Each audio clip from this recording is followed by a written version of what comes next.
തൃശൂർ നഗരത്തിൽ വീണ്ടും ATM മോഷണ ശ്രമം. പൂങ്കുന്നം പഞ്ചാബ് നാഷണൽ ബാങ്കിന്റെ ATM ആണ് തകർക്കാൻ ശ്രമിച്ചത്. മുഖംമൂടി ധരിച്ചെത്തിയ ആളാണ് ദൃശ്യങ്ങളിലുള്ളത്. മുകേഷ് ലാൽ തയ്യാറാക്കിയ റിപ്പോർട്ടിലേക്ക്. തൃശൂരിൽ വീണ്ടും ATM കവർച്ചാ ശ്രമം. തൃശൂർ പൂങ്കുന്നത്ത് പഞ്ചാബ് നാഷണൽ ബാങ്കിന്റെ പൂങ്കുന്നത്തുള്ള ATM ബ്രാഞ്ചിലാണ് കവർച്ചാ ശ്രമം. പൂങ്കുന്നം റെയിൽവേ സ്റ്റേഷന് സമീപമാണിത്. ഇന്നലെ രാത്രി 12:30 പൂങ്കുന്നം റെയിൽവേ സ്റ്റേഷന്റെ ഭാഗത്തു നിന്നാണ് മുഖം മൂടി ധരിച്ച ഒരാളെത്തിയത്. അയാൾ എത്തി ഈ ATM ബ്രാഞ്ചിന്റെ വാതിൽ തുറന്നു. പിന്നീട് കട്ടർ ഉപയോഗിച്ച് മോഷണത്തിന് ശ്രമിക്കുകയായിരുന്നു. ഇതേ സമയം തന്നെ അലാം മുഴങ്ങി. പോലീസിലേക്കും അലാമെത്തി, ബാങ്കിന്റെ മാനേജർക്കും അലാമെത്തി. ഇതോടെ കവർച്ചാ ശ്രമം ഉപേക്ഷിച്ച് മോഷ്ടാവ് രക്ഷപ്പെടുകയായിരുന്നു.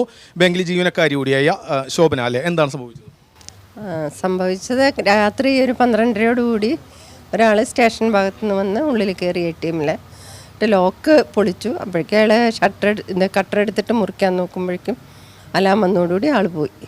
മോഷ്ടാവിന്റെ CCTV ദൃശ്യങ്ങൾ ലഭിച്ചിട്ടുണ്ട്. പോലീസ് പരിശോധന തുടരുകയാണ്. TCVക്ക് വേണ്ടി ക്യാമറമാൻ റോയ്ക്കൊപ്പം മുകേഷ് ലാൽ.